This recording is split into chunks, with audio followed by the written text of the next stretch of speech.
Oke, selamat pagi teman-teman. Ya, kita mulai materi yang kali ini adalah kelanjutan dari yang materi sebelumnya. Kalau teman-teman pernah ikut di materi yang sebelumnya, kita sampaikan mengenai kasih kami alasan. Apa alasannya saya ya harus tetap sebagai karyawan, perintis karir sampai ke puncak, bahkan income sampai di atas 100 juta sebulan. Kasih alasan. Itu untuk menemukan why. Nah, teman-teman. Jadi itu adalah sesi pertamanya mengenai why. Nah, kalau kita sudah dapat alasannya nih, why, kemudian kita memutuskan untuk bergabung dan membesarkan bisnis kita sendiri, which is bisnis Prudential. Setelah why, how-nya gimana gitu kan? Gimana caranya nih sekarang? Gua karyawan nih sekarang supaya transisinya lebih mulus gimana? Nah, itu yang akan kita bahas kali ini, yang akan kita sharing. Dan ini adalah pembahasan mengenai hal yang praktikal. Kenapa? Karena kami sudah mengalami. Jadi yang saya akan ceritakan adalah hal-hal yang memang saya sudah lalui, kami sudah lalui, hal yang baik maupun hal yang kurang baik. Jadi ada lesson learn. Jadi wah gue udah ngalamin yang begini, yang jeleknya nih misalnya gitu. Gue akan kasih tahu. Nah supaya nggak usah diikutin gitu ya. Nah gue udah istilahnya kalau jalan itu di sana ada got tuh, hati-hati gue sempat keceblos tuh ke situ. Lu jangan ke situ deh gitu. Nah itu kita akan kasih tahu juga ya buat teman-teman semuanya. Nah, jadi kita kasih judul, saya share screen-nya sekarang adalah, oke, ini dia. Dari karyawan menjadi pebisnis Prudential. Gimana transisinya supaya smooth? Oke, ini sebentar nih Cucu juga sambil follow up. Ya, Cucu tahu banget perjuangan dari awal kita mulai. Ini background-nya ya teman-teman, jadi Cucu itu dulu 7 tahun karyawan. Lalu setelah merit kita bagi tugas. Ya, Cucu fokusnya di rumah tangga, memanage ya manajer rumah tangga 24 jam. Kemudian saya sebelum merit juga sudah bekerja, ada di perusahaan sebelum Jakarta ada di Bandung, kemudian pindah ke Jakarta bekerja dan sebagian besar adalah di bank asing ya. Jadi 18 tahun karyawan.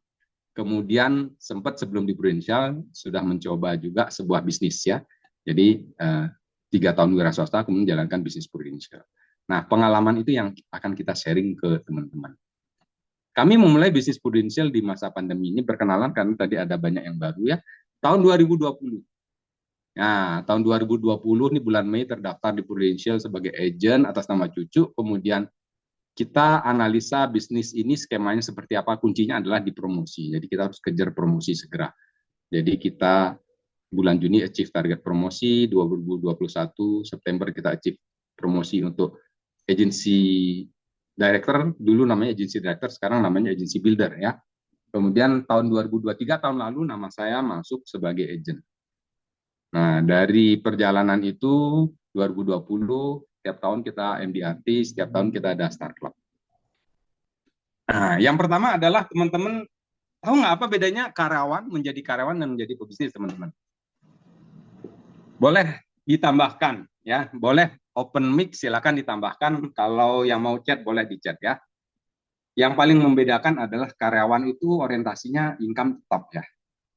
Nah, kemudian pebisnis itu income-nya variable. Kemudian karyawan itu income dibatasi ya, udah ada patokannya setiap bulan berapa gitu kan.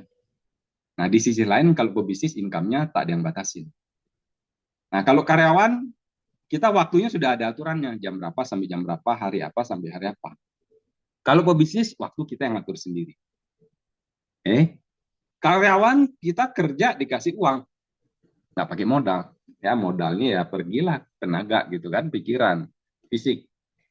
Nah kalau di bisnis kita istilahnya ada modal. Walaupun di bisnis Prudential kita join nggak ada pakai modal ya. Tapi nanti dalam perjalanan bisnis saya juga akan sharing. Ada modal yang perlu kita tahan untuk mengembangkan bisnis ini. Ya, layaknya sebuah pebisnis. Gitu pola pikir. Nah, tadi pertama itu dimulai dari why ya, dari saya cerita ya, teman-temannya. Sebelum kita melangkah ke pembahasan di sini membahasnya mengenai how-nya teman-teman. Berarti teman-teman harus cek lagi why-nya apa. Temukan purpose Anda, temukan why Anda. Itu cukup strong, itu membuat Anda kuat. Oke, gua udah nyemplung nih bisnis Prudential, udah sampai di titik itu. Nah, kita sekarang fokusnya di how-nya. Ya, how-nya. Walaupun nanti nyerempet-nyerempet apa sih Boleh ya kita bahas wordnya gimana. Boleh sedikit-sedikit ya, hal teknis ya. Nah, sekarang kita memulai transisi nih dari karyawan. Apa sih yang harus dilakukan pertama kali? Transisinya supaya smooth. Nah, pertama teman-teman, pertama banget, kita harus nyambi teman-teman. Apa maksudnya nyambi? Kita tuh cari modal tuh modal skill kita. Kalau di bisnis itu, di bisnis apapun ya, pasti adanya namanya jualan. Bisnis itu ujung tombaknya penjualan. Bisnis itu terjadi bila ada transaksi, baik produk maupun jasa. Ada yang dijual, teman-teman. Nyambi itu maksudnya apa? Kalau kita sekarang masih di karyawan, kita harus nyambi jualan. Mungkin kalau kita mau merekrut teman orang lain, dia belum join dengan Prudential, dia nyambi di sana. Which is sebenarnya kita di karyawan pun sebenarnya jualan. Ya, contoh saya waktu di produk dulu saya presentasi, saya jualan ide, saya mempresentasikan sesuatu. Jadi bukan hal yang wah dibilang kita gua nggak pernah jualan tuh. Sebenarnya kita udah jualan. Itu ada nyambi, ya. Nah nyambi itu ditekunin. Nah kemudian kalau teman-teman yang sudah terdaftar di bisnis Prudential ada kode agennya, berarti nyambinya lebih tajam lagi karena Nisambi adalah jualan polis gitu. Sudah jelas ya harus nyambi, harus bisa menjual kalau di bisnis ini. Ya, benar-benar harus bisa menjual. Pertama tuh menjual polis kepada nasabah. Lalu berikutnya kita menjual bisnis, ya, jualan. Nah, kalau kita karyawan background kita, oh, saya orang operation, sebenarnya kita menjual. Kita mempertahankan ide kita menjual ide kita. Kita mempertahankan project, kita mempresentasikan project, berarti kita menjual project kita. Itu kalau kita di operation ya, teman-teman ya. Jadi sebenarnya kita jualan. Kemudian kalau saya ibu rumah tangga, itu di rumah juga tiap hari jualan. Jualan supaya misalnya anak-anak bisa bangun pagi, kemudian anak-anak berangkat sekolah dengan sarapan, itu kan menjual, membujuk,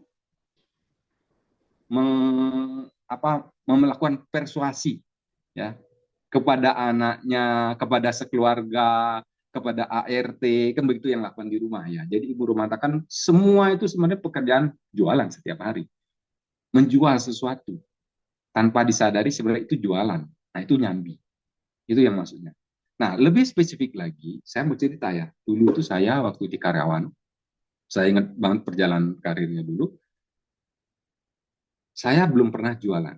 Jadi backgroundnya bukan jualan. Saya background pendidikannya IT. Masuk ke perusahaan pegangnya IT, teknologi. Ya. Kemudian, nah titik jualan itu sebenarnya sudah dimulai dari IT itu. Jualan kemampuan, jualan skill, sehingga dilirik orang untuk dipindah, diajak pindah ke bagian bisnis. Kita menjual diri sebenarnya. Skill kita yang kita jual, sehingga orang lain narik kita. Nah, kemudian ada satu titik yang benar-benar jualan produknya ya, jasa kalau di bank ya. Dulu adalah di suatu posisi saya harus handle tim penjualan, padahal saya nggak bisa jualan, tidak biasa jualan. Banyak orang ngatain, lu nggak mungkin lah, masa lu yang pegang sales? Wah, nggak cocok lah, tampang nggak ini. Banyak orang, termasuk tim-tim sales saya yang di tempat lain. Wah, lu, dia tuh orang nggak ada tampang gitu untuk pegang sales, nggak bisa jualan. Nah, disitulah sebenarnya nyambi harus dilakukan. Saya sebenarnya sudah curi-curi start dari dulu untuk belajar jualan. Jadi saya canvassing zaman dulu. Ya, saya belajar dari tim sales saya dulu. Bagaimana mereka jualan? Aku pelajari. Saya buka kode agen zaman dulu untuk membuktikan saya bisa jualan. Nah, itu yang dilakukan ya. Jadi nyambi benar-benar. Jadi kalau sekarang teman-teman ada di titik di karyawan sekarang kerjanya apapun, itu lakukan. Kalau tidak punya jualan, tidak terdaftar kode agen, nggak bisa jualan ya, artinya nggak punya sertifikasi. Apapun yang dijual. Kalau sudah dilatih di sini ya, kalau yang sudah ada di sini tentunya sudah dilatih untuk menjual polis. Ya, itu harus dilakukan benar-benar nyambi. Nah, ini penting banget untuk tahap berikutnya, yaitu apa? Persiapan mental. Ya. Persiapan mental. Jadi yang diperlukan sebagai karyawan sebelum terjun menjadi bisnis, yang paling penting adalah setelah tadi itu sebenarnya jualan itu tujuannya untuk menyiapkan mental. Mentalnya siap karena kita udah bisa jualan. Ya. Karena kita udah ngerasa, wah gue bisa. Jadi saya ingat banget satu titik di zaman itu, Setelah 2 tahun belajar jualan dan akhirnya tim penjualan melejit, muncullah sebuah mentalitas. Wah, kalau begini, produk apapun gue pegang, gue bisa. Nah, itu saya ingat banget di titik itu. Cuman pegangan tidak ada. Artinya apa? Cuman ada produk yang ada di tempat itu, di perusahaan itu. Ya, saat itu pegang karyawan. Tim jualannya kartu kredit. Nah, cuman di titik itu karena kita udah ngerasa sebenarnya penjualan sama aja. Punya mentalitas bahwa apapun produknya, gue akan bisa jualan. Nah, itu udah muncul di titik itu.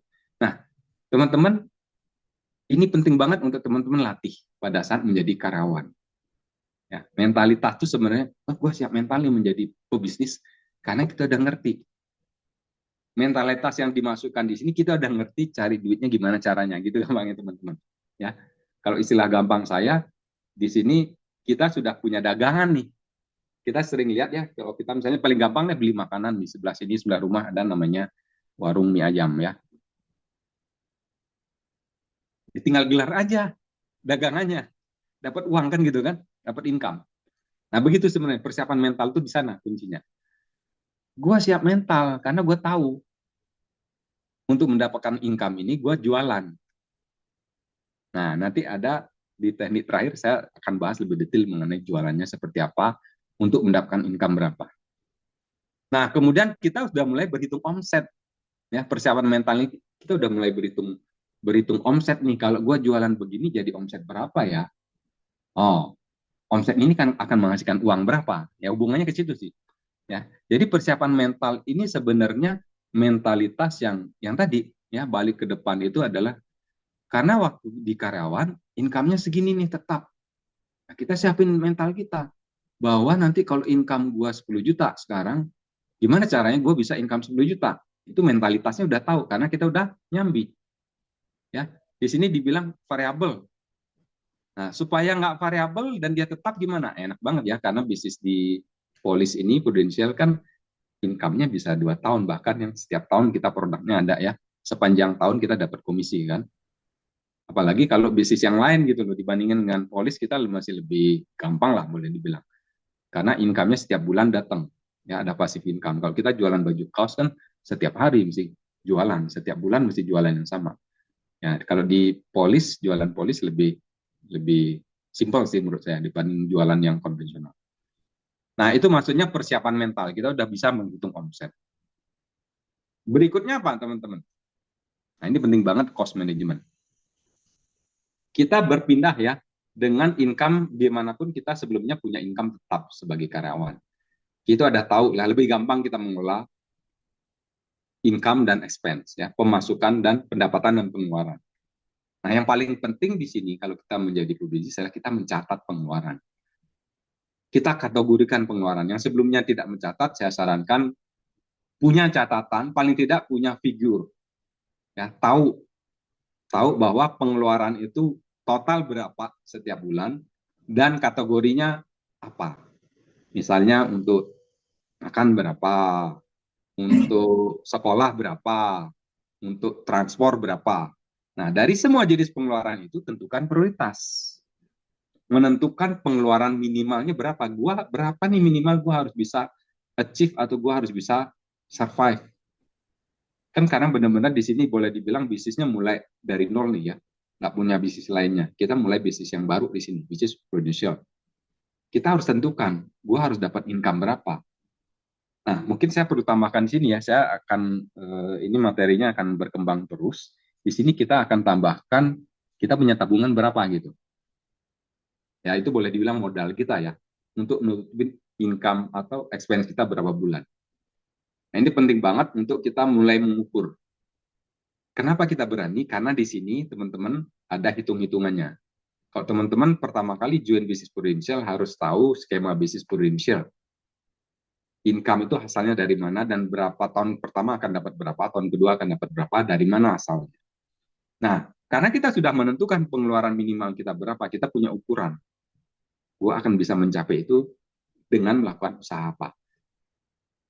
Ya, which is sebenarnya usahanya kalau saya boleh bandingkan, dibanding kita kerja di karyawan, kalau kita karyawan kerjanya lumayan rajin ya.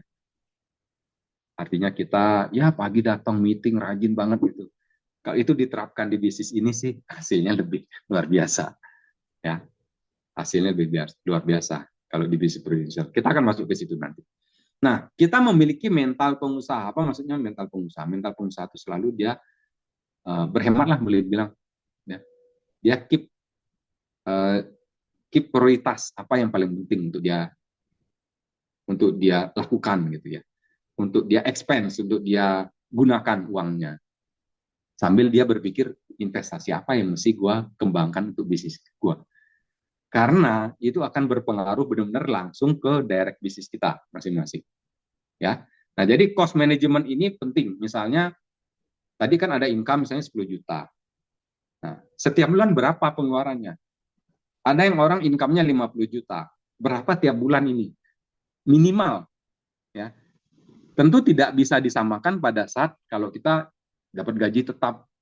Wah, dulu lebih banyak setelah dibikin catatan banyak yang spare-nya. Misalnya kantor, ya bisa seringlah makan di restoran misalnya seperti itu. Nah, di sini kan kita harus menentukan prioritas, ya. Karena kita tahu bisnis ini di awal ini kita perlu adjustment dan kita melakukan itu kenapa? Karena kita tahu bahwa nanti income-nya jauh melebihi yang pada saat kita ada di karyawan. Itu yang paling penting kan. Kita tinggal ikutin dan menyongsong waktu yang di masa datang. Yang proyeksi bisnisnya akan lebih besar dibanding income yang kita ada saat ini di karyawan. Ya itu terutama alasan yang menjadi alasan kita kenapa kita mengerjakan bisnis ini tentunya kan. Karena ada income yang terus bertumbuh. Makanya kita terjun ke bisnis prudensial. Dan karena kita pakai hitung-hitungan, maka kita berhitung di depan berapa expense minimal yang kita harus jaga. Ya. Nah, kita perlu namanya mentalitas itu kita terapkan di sini untuk memanage expense kita, teman-teman. Kemudian yang berikutnya, ini nomor 3 ya berarti ya, saya lupa nih, salah nomor nih. Debt management ya. Artinya kalau kita punya cicilan, kita punya hutang, kurangi cicilan, kurangi beban. Kalau kita mau melangkah sebagai pebisnis, kita orientasi bisnis kita arahkan untuk invest ke depan, bukan untuk arahnya ke bayar hutang gitu. Jadi kita harus ngukur nih cicilan kita berapa adanya setiap bulan. Dan dalam ilmu financial planning ada namanya rasio cicilan terhadap income. Nah, itu yang harus teman-teman tentukan.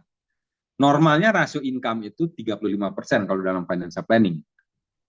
Nah, kalau dalam hal berbisnis, tentu risk management kita biasanya kita tekan lebih tinggi. Artinya di bawah 20% atau mungkin cuma 10% bisa bikin seperti itu supaya langkah kita dalam berbisnis menjadi lebih ringan. Nah, bagaimana melakukan hal ini? Ya, kita harus lihat figurnya, pinjaman kita tipenya pinjaman seperti apa. Kalau memang benar-benar tidak bisa dan sifatnya produktif, oke, go ahead. Ya, yang saya lakukan sih waktu itu saya besar banget rasio ini ya, rasio cicilan terhadap income pada saat masih menjadi karyawan. Yang saya lakukan adalah saya mesti jual aset untuk lunasi sejumlah aset tertentu sehingga dia rasio cicilannya lebih rendah. Kita profit taking istilahnya ya. Kebetulan yang saya ambil adalah aset produktif zaman dulu, berarti udah saatnya profit taking. Ya, tentu dia akan lebih besar hasilnya dibanding yang kita keluarkan biaya pada saat di awal. Nah, profit taking itu digunakan untuk nutupin beberapa aset yang cicilannya masih besar. Nah, sehingga mengurangi rasio cicilan. Nah, kalau teman-teman memang masih punya hanya rumah yang ditinggalin, ya yang paling penting adalah komit untuk bisa mendapatkan income lebih besar dari itu, menjaga rasio cicilannya terhadap income-nya tetap sehat lah, boleh dibilang gitu, ya. Nah, itu di debt management. Nah, kemudian, ini salah lagi nomornya karena copy paste tadi ya. Ini lanjutannya teman-teman. Jadi setelah kita melakukan persiapan, ini semua masih persiapan loh. Boleh dibilang belum ngegas. Tapi kalau teman-teman sekarang udah nyebur ada di dalam, boleh juga teman-teman flashback lagi. Yang di awal-awal tadi dirunut lagi lakukan. Training itu penting banget. Ada orang yang masih nyambi nih saat ini ya, belum full time lah boleh dibilang gitu di bisnis prudensial. Training ini adalah hal kunci. Ini ibarat asah pisau, asah gergaji. Ini balik lagi kepada yang nomor 1 tadi, nyambi dan mentalitas. Ya, karena kita mengasah pisau, istilahnya kita mengasah gergaji kalau kita tukang kayu gitu kan, kita pede banget untuk bekerja sebagai tukang kayu. Karena pisau dan gergaji kita tajam banget. Kita beda banget untuk jualan karena kita tiap hari kita yang belajar, bukan nasabah yang belajar tiap hari. Kita yang tiap hari belajar, ilmunya setiap hari loh teman-teman. Kalau kita orang yang haus ilmu ya, nah kita harus jadi orang yang haus ilmu. Ilmu itu benar-benar nggak ada habisnya. Kalau ada orang yang tanya gua mau belajar, ya gua kasih tahu nih tempat belajar. Ya, banyak banget. Kita punya banyak recording teman-teman, banyak rekaman di agensi kita banyak, di YouTube-nya Greatness kita ada, kemudian ada di Pro Experts-nya Prudensial, banyak sekali di YouTube kita bisa banyak belajar dari agen lain, agen Prudensial kan ratusan ribu ya, ribuan banyak banget lah di YouTube tuh mereka udah bikin konten, banyak banget yang kita bisa pelajari. Kita belajar dari orang-orang lain di insurance lain, bahkan dari seluruh dunia. Training itu untuk memenuhi nomor satu tadi yang kita dibilang nyambi dan mentalitas itu. Kita siap banget di situ. Jadi kalau kita ada kesempatan, jangan buang-buang waktu teman-teman untuk segera training. Antar aja deh, kode agen gua belum jadi, bulan depan aja deh. Itu namanya kita tidak siap mental jadinya. Kita nggak bisa jualan. Begitu kode agen jadi, baru kita belajar. Sementara tadi kan ada biaya yang harus tetap kita penuhi gitu kan. Nah, ini harus curi-curi start nih. Setiap ada kesempatan, kalau nggak jualan ya training. Asah pisau, kosongkan gelas, rajin training. Amati, tiru, modifikasi. Ini wajib banget. Saya bisa bicara seperti ini karena kami termasuk orang yang setiap training kami ada dan kami belajar. Sampai sekarang. Sampai saat ini. Karena materi di bisnis ini nggak selesai-selesai. Semasih, gampangnya gini ya, semasih ada yang income-nya lebih besar dari lu belajar aja. Kebetulan di bisnis ini income-nya yang lebih besar dari kita yang ada di sini banyak banget gitu. Jadi banyak banget ilmunya yang belum selesai gitu ya. Banyak banget yang masih harus dipelajari. Gitu aja simpelnya ya. Jadi training, jualan. Start training harus jualan teman-teman. Action. Harus terapkan ilmu training itu. Training sekarang baru sehari. Langsung action besoknya. Langsung. Nah ini yang kita terapkan sejak awal. Pede aja gue ngomong. Baru tahu satu produk, ya udah itu aja jualan. Taunya ngomongnya seperti, ya itu aja pakai. Penting action. Lalu kita review prosesnya. Proses penjualan. Apa ya, gimana ya tadi ya? Oh ternyata begini ya. Terus kita tanya lagi, dengerin lagi orang training. Oh, ternyata dia dulu begitu sama kayak gua ya. Iya sama lah. Karena semua orang yang ada di bisnis ini melakukan hal yang sama, diulang-ulang setiap hari, setiap bulan, setiap tahun. Hal yang sama. Jualan, merekrut. Jadi pasti ketemu pengalaman yang sama dengan orang-orang yang kita lihat yang ada di panggung itu. Mereka ngomong gitu, oh bener banget, ya bener lah karena mereka udah duluan. Kita belakangan pasti akan melalui jalan itu. Itu aja bedanya ya. Kita belakangan. Nah pada saat kita melakukan proses penjualan ini penting banget untuk kita terapkan goal setting tadi. Lu mau ngapain? Visi jangka panjang oke ada. Tahun ini mau ngapain?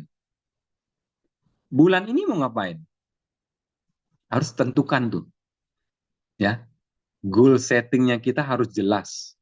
Kita mau ngapain?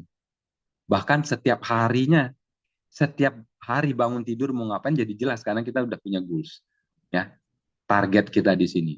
Nah, penting untuk menentukan target market. Ini saya baru-baru ini langsung secara lugas sampaikan kepada teman-teman. Karena ada orang yang bertanya, agent, tim, gua mau income gua 50 juta. Ya, gua tahu caranya. Gimana caranya? Mau tahu nggak caranya? Gua share ya. Nah, ini langsung pakai hitung-hitungan nih, teman-teman. Ini saya harus stop share. Saya share di sini sekarang.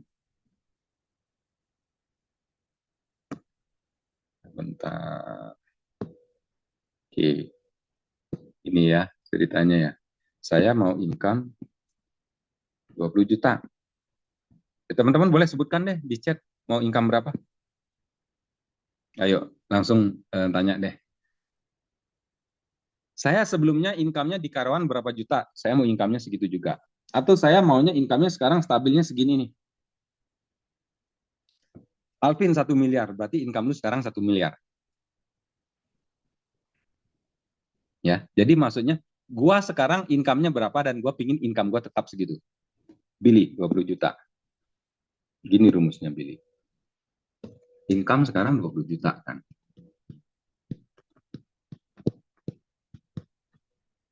Nah, teman-teman, kalau kita karyawan, income-nya 20 juta. Rata-rata teman-teman kita yang sebaya, income-nya berapa? Sama teman-teman, 20 juta. Rata-rata. Kita masuk misalnya ya, asisten manajer, income-nya berapa sih? 7 juta, 8 juta. Teman-temannya yang lain, asisten manajer kira-kira segitu. Ya, mungkin ada yang lebih kecil 5 juta, tapi ada yang lebih besar dari 10 juta. Tapi rata-rata segitulah, 7 juta.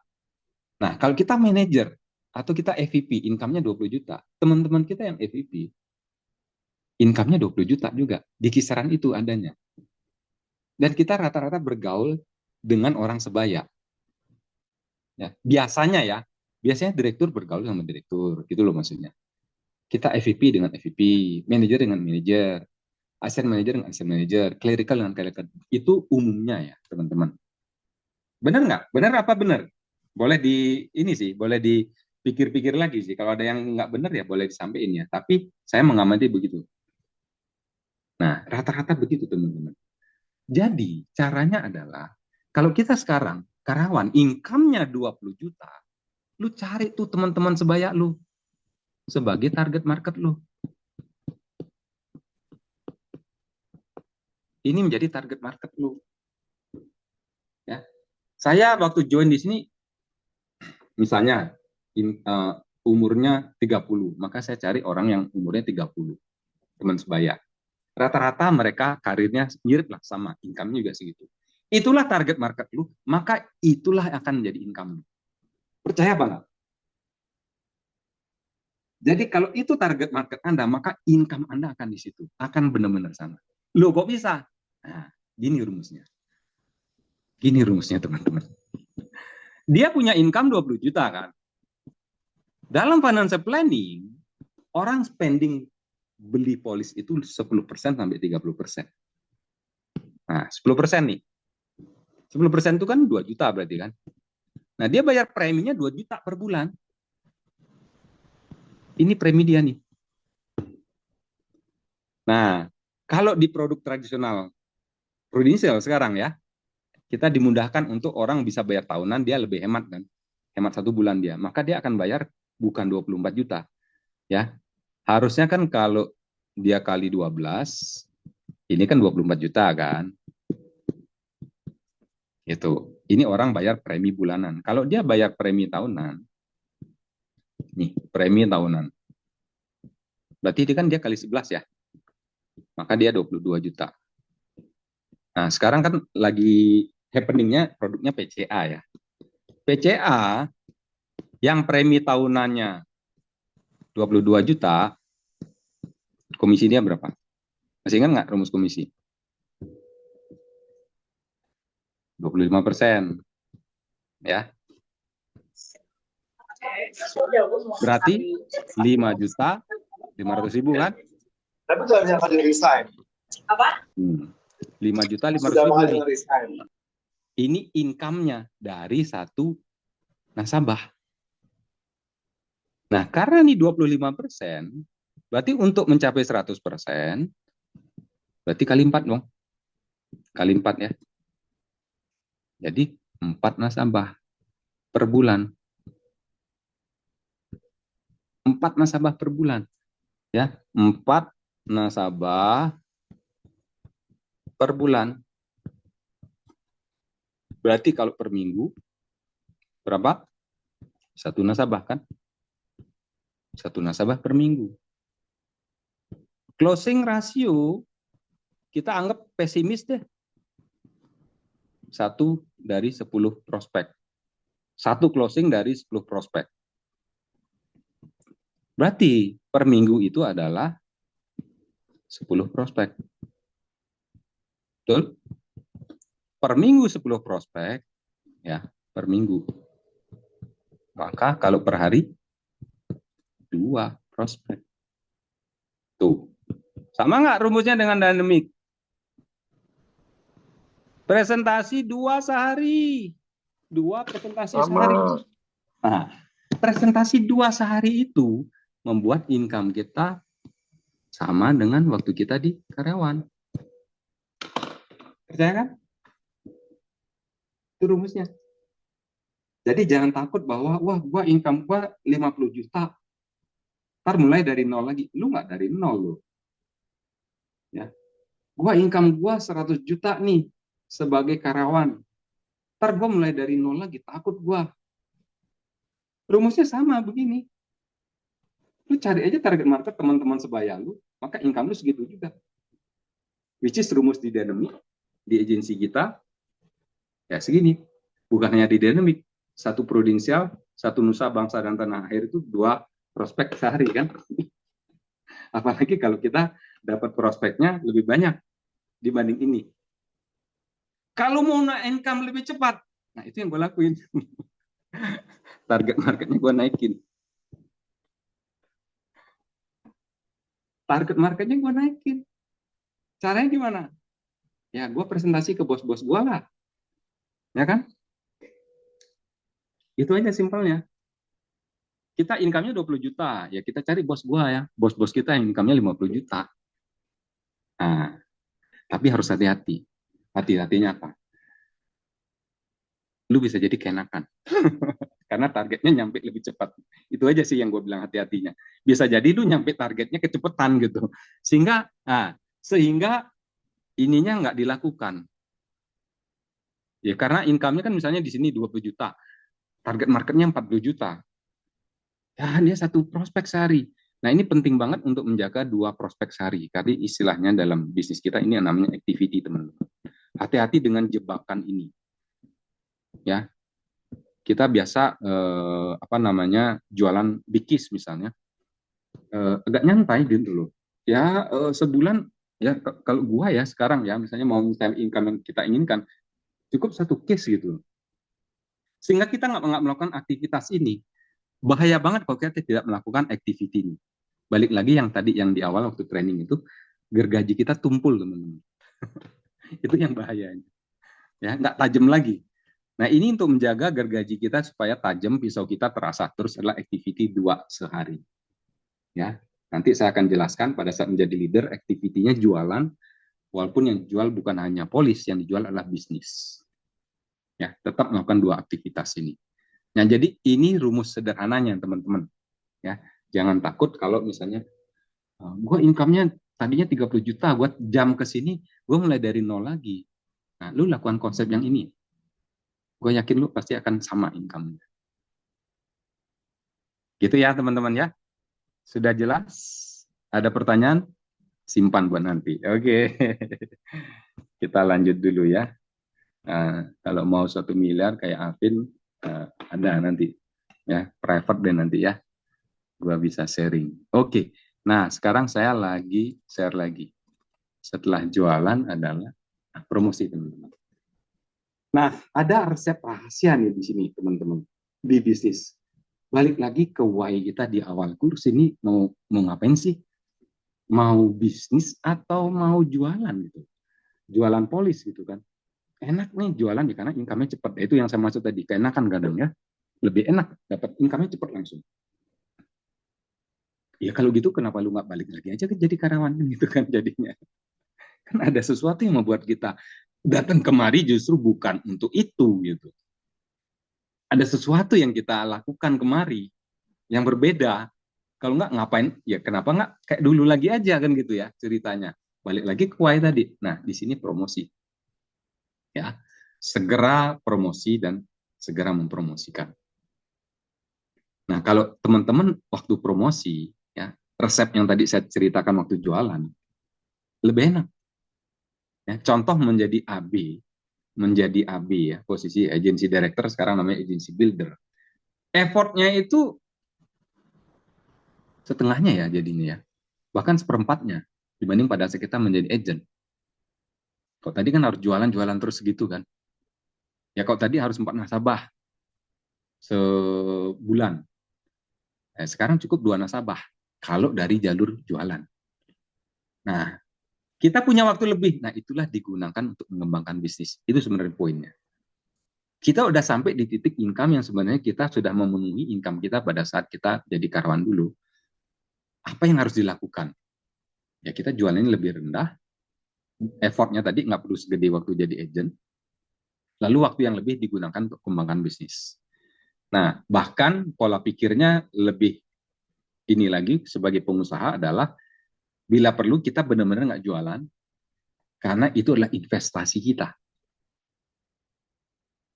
Jadi income yang kita peroleh itulah sebenarnya bukannya kita nggak masukkan income. Income yang kita tidak hasilkan itu, potensial income yang tidak kita kerjakan itu sebenarnya modal berbisnis. Itu saya maksud tadi di awal saya bilang, sebenarnya bisnis di sini juga sebenarnya kita bisa gunakan itu sebagai modal. Ya, yang kita tabungkan itu yang modal bisnis kita. Ya, kita makan nggak usah dari jualan, karena kita sedang mengembangkan bisnis. Ya, nah jadi kunci banget di sini untuk segera promosi, segera menjadi agency director. Begitu Anda menjadi agency builder, disitulah boleh dibilang bisnisnya baru dimulai sebenarnya. Baru dimulai, teman-teman. Ya, yang sebelum itu baru pemanasan. Ya. Nah, promosi meringankan target penjualan. Ya, promosi memberi ruang lebih untuk mengembangkan bisnis. Jadi kita punya waktu lebih banyak untuk kembangkan bisnis. Untuk kita berlatih lagi merekrut, berlatih lagi mendevelop tim. Nah, kita mengulang-ulang hal yang sama sehingga kita menjadi fasih untuk melakukan rekrutmen, sehingga kita lebih fasih untuk melakukan development karena setiap hari kita berlatih hal itu dan kita praktekkan itu. Nah, itu yang kita lakukan setiap tahun, kerjanya boleh dibilang sama, tapi kita berkembang terus karena kita berlatih. Ya. Nah, jadi kalau kita catat lagi sejak awal, teman-teman, kalau tadi mencatat, gimana sih transisinya supaya smooth? Masih ingat tadi, nomor 1 nyambi. Kita harus nyambi. Sekarang kalau kita masih part-time, ya kita harus jualan gitu. Kalau belum punya kode agen, ya kita jualan apapun. Saya dulu jualan kaos, ya. Saya pernah jualan sendal, saya jualan kain-kain, saya jualan batik. Itu saya melatih diri saya sebenarnya. Karena belum ada barangnya dulu, belum ada yang kenalin bisnis prudensial ke saya. Jadi saya ingat sebenarnya itu adalah proses saya untuk menyiapkan diri saya, persiapan untuk menjadi pebisnis. Nah, jadi kalau teman-teman apapun kalau belum kenal ya, jadi kalau punya temannya yang belum direkrut, ya sarankan mereka untuk nyambi, apapun nyambi. Ajarin teknik jualan. Nah, kalau tentunya sudah ke bisnis prudensial ya lebih enak lagi kan. Komisinya bisa 25%, di sini gede banget kan. Jadi jualan polis langsung. Nah, langsung lakukan ya. Kemudian tadi ya persiapan mental yang kedua, yang ketiga cost management, masih ingat ya. Lalu debt management, gimana kita mengelola expense, kemudian kita mengelola cicilan, dan kemudian kita harus manfaatkan training, selalu datang, selalu hadir training, dapat ilmu, dan diterapkan di lapangan, kita mentok di lapangan, ketemu kendala, masuk lagi ke kelas, kita cari inspirasi, oh ini jawabannya, kita lagi lakukan lagi, yaitu action jualan.